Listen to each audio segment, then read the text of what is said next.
Hey, hey, hey. Time for another out of this world story from rSpace. My girlfriend asked if we could try being in an open relationship. Figured it was to cover her cheating.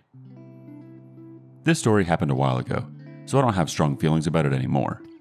I just noticed that people have had similar experiences to what I'm about to describe and thought I'd share my experience as well. I'm currently 27, male.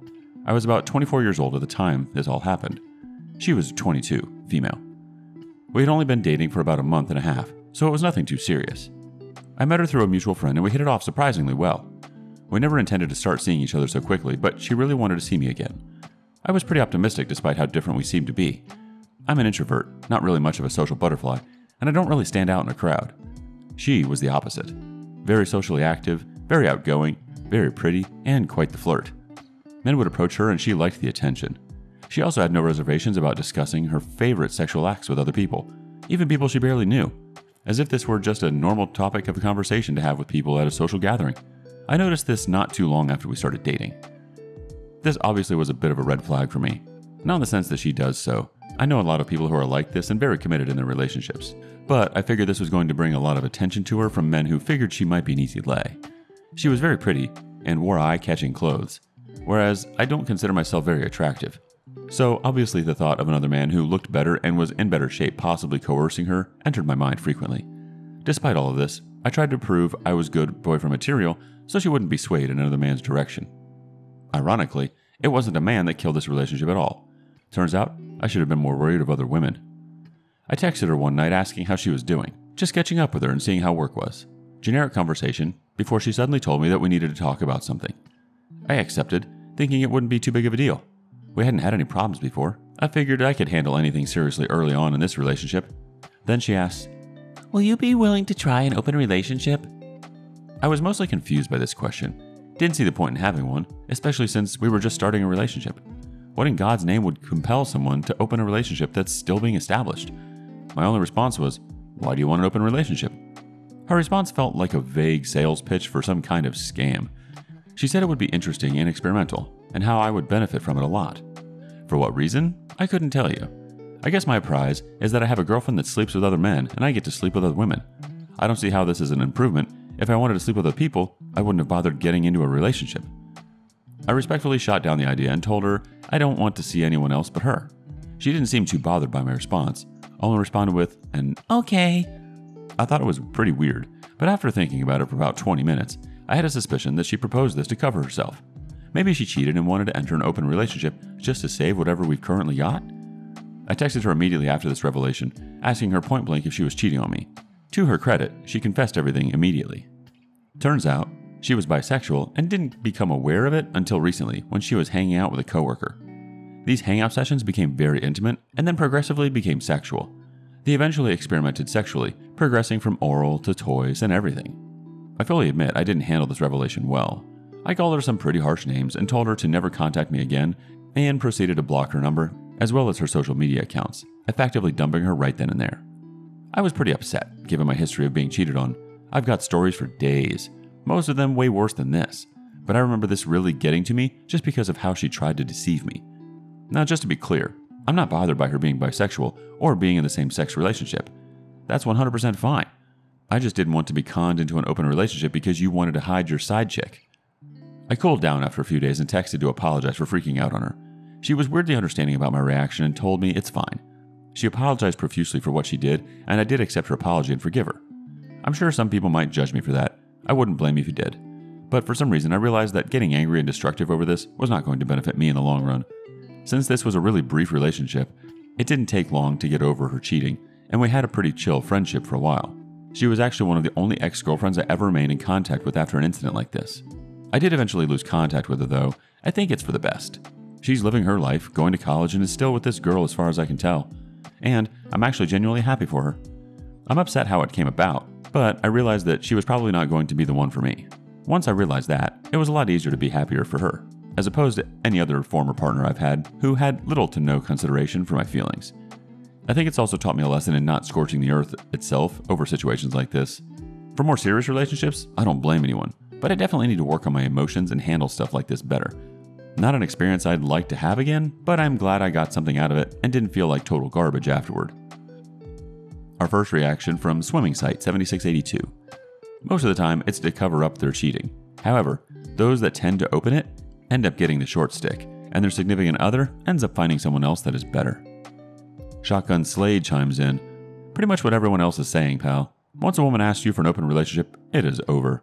They already have someone else, and they are tired of hiding it. Many times they will offer a woman as their current interest because most guys do not get as mad if it is with a woman. But that may just be the nominal change, not the entire change. She could have been hitting it with a guy before the declaration of open relationship. Throw this one back. More red flags than a May Day celebration in Russia. Best of luck to you, old chap. One more quip from Dale Ears 2019. If someone asks to be in an open relationship, it's usually because they already have someone else picked out. On to the next story. Wife had emotional and physical affair that began through gaming. Would love other gamers' perspectives especially. Wife had emotional and physical affair that began through gaming. Would love other gamers' perspective especially. Been having trouble finding the right community to post this in, but maybe this is the right place. I'm 40, male, at a weird crossroads in my life, and I've been thinking a lot about gaming and relationships, both in-game and in real life, and how they affect each other. My wife, 42 female, and companion of 14 years, had an emotional affair with a man online in one of her first multiplayer experiences using voice comms. In the span of a week after meeting this guy, she asked for a divorce and quickly consummated the affair in physical fashion. It was shockingly fast, and partly driven by past traumas. He reminded her of her dead father, but there was no excuse for it. She became a gamer in 2018 with Red Dead Redemption 2, and it was magical to watch her pick up this hobby that has always been an important part of my life. Gaming has always been a sacred space to me, and I'm an open and inclusive person who has never harassed a woman online. Of all the ways she could have chosen to do this, it felt like the deepest betrayal. She tainted the one activity that could have provided me the most solace in this time, and I'm really struggling with it.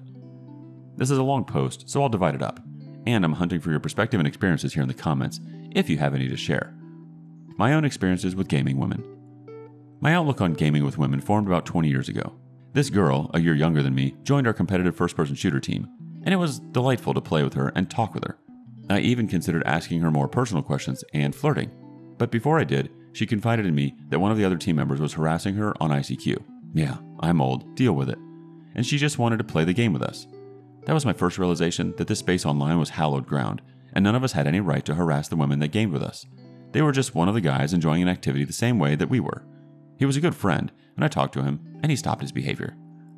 In the following years, I gamed with women here and there, and I even had to kick a guy out of a World of Warcraft guild for harassing the women. Although the online realm is tainted with casual misogyny, I felt like I was always playing with good guys that understood boundaries and made sure women had a safe space, even if they made a joke in poor taste once in a while. In competitive Overwatch, I spent a lot of time making myself a target for people who were especially toxic toward female one-trick Mercy players. I don't get angry easily, so it was usually simple to turn their direction to me and away from the women. I had no problem handling their toxicity, especially if I knew it was sparing someone else. And I was able to play in high masters consistently by adopting this mindset. Whether it was a child, a woman, or someone else who was a target, I always made sure they had a friend in the match. My own experience nearly committing an emotional affair. This experience was in 2019, and I thought about it a lot after finding and reading through my wife's adulterous messages and images on the PlayStation Network. The guy in question was texting my wife in a style of a bratty 14-year-old from 2007 with a T9 keypad, and almost immediately asking for pics of her cleavage. She initially resisted, mentioned she was married, and multiple times asked him to stop asking for pics, but she never blocked him or disengaged from the chat.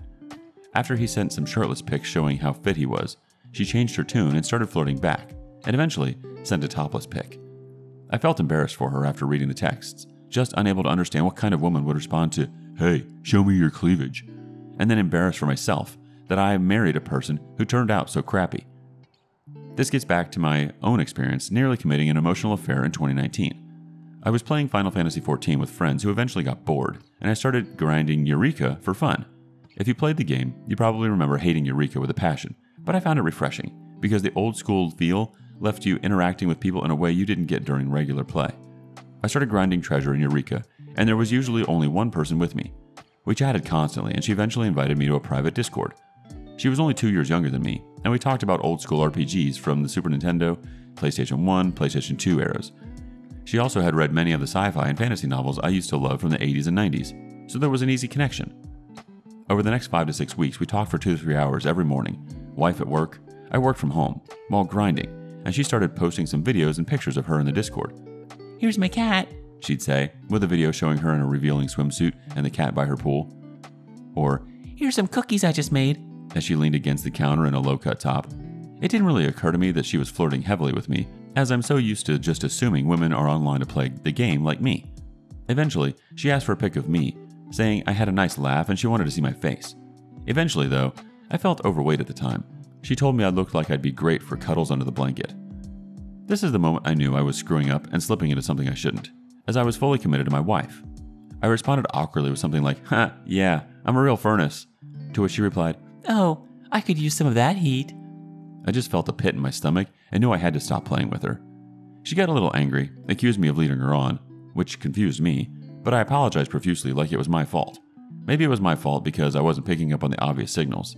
I thought about this moment even more after seeing a very similar exchange in my wife's texts, where he said he put out a lot of heat, and she mentioned how that's great because she's always cold. Ugh. I quit the game soon after that. I just didn't have it in my heart to keep playing as I realized I was only logging in for her anyway. I never told my wife because I felt I didn't need to. After all, I went no contact the moment I realized I was getting feelings. To some degree, I understood the appeal of a fresh connection that my wife must have been feeling, but also knew that her behavior was her fault and about her own trauma and insecurities. I just wish she had been a stronger, better person. Thinking about relationships for the future and where gaming fits in them. I'm trying to think about what I want in a future relationship when I eventually get back out there. Having that connection over gaming was amazing, but now all I can think about is what women are going through on a daily basis while playing online games. Would I become jealous over friendships she might have with men online because of the way my wife decided to betray me? Would I become irrationally angry over the constant stream of harassment my partner endures? How common is it for these emotional affairs to occur in games? And do any of you have stories to tell that might give perspective? For girl gamers with successful marriages and relationships, what does your partner do for you, if anything, that makes you feel secure against the onslaught of "show me your tits" you get on a constant basis? First bit of advice from Mike H., 1971. In the span of a week after meeting this guy, she asked for a divorce and quickly consummated the affair in physical fashion. You were with her for 14 years and she bolted for some unknown guy she gamed with for a week? No, bruh. People don't leave in a week from a 14-year relationship. There's tons of background stuff you have no clue about. I'm pretty sure she'd been talking to this guy a lot longer than a week. She'd kept you in the dark for most of your marriage. He probably ignored red flags for years. You're just at the tip of the iceberg. Next comment from Net the Cat. I'm a gamer, but honestly, I don't think the gaming aspect is too important here. Bad men gatekeep everything they consider a hobby, from working out to music to fishing to TV shows. Doesn't matter. Some hobbies are solitary, but most are funner when shared. As a younger adult, I did my best to keep a variety of male and female friends, but by this time in my life, I only have female friends and male acquaintances. The same can be said for my current boyfriend. He started out with a varied group, but by now, he exclusively has male friends. I have found that for some reason, it is very hard in opposite-sex friendships for at least one person to not begin mistaking friendly affection for romantic affection. I don't have any gamer-specific experiences on this issue, but I used to have a platonic male gym buddy who I don't remember even hugging before one day having him suddenly lean in and try to kiss me. He probably saw me at my sweatiest and smelliest, but still didn't stop the time we spent together from letting his attraction grow, because that's all it takes, time. It isn't impossible, but it is very hard, which is why I don't even try anymore. I'd rather work out or go hiking alone than put myself in another compromising situation. Am I on conversational terms with several guys? Sure. Will I ever spend any length of time one-on-one with any of them? Not anymore. Our last bit of advice comes from IcyCube99. A big part of this problem is the gender discrepancy in video games, especially the older you get. As someone who is 29 now, the ratio of men to women is like 20 to 1. This leads to a huge imbalance where women have unlimited options and men are desperate to get something. Because there is anonymity online and a veil, it becomes very tempting for a woman to cheat when she's bombarded with countless men trying to woo her. Ironically, your ex-wife will most likely realize sooner or later that the new man is probably just using her for sex and most likely cannot provide her anything substantial long-term. For someone who was, under your observations, able to cheat and leave within a 1-week span, shows that she hasn't had much experience with dating men and is probably as mentally mature as a high school girl with her second boyfriend. Fortunately for you, I think at 40 you still have a great dating pool available, 30 to 45, and I'd suggest looking for women outside of gaming. It's so common within my social circles and etc. to hear women who cheat on their boyfriend because another dude online sold her persuasive fantasy ideas.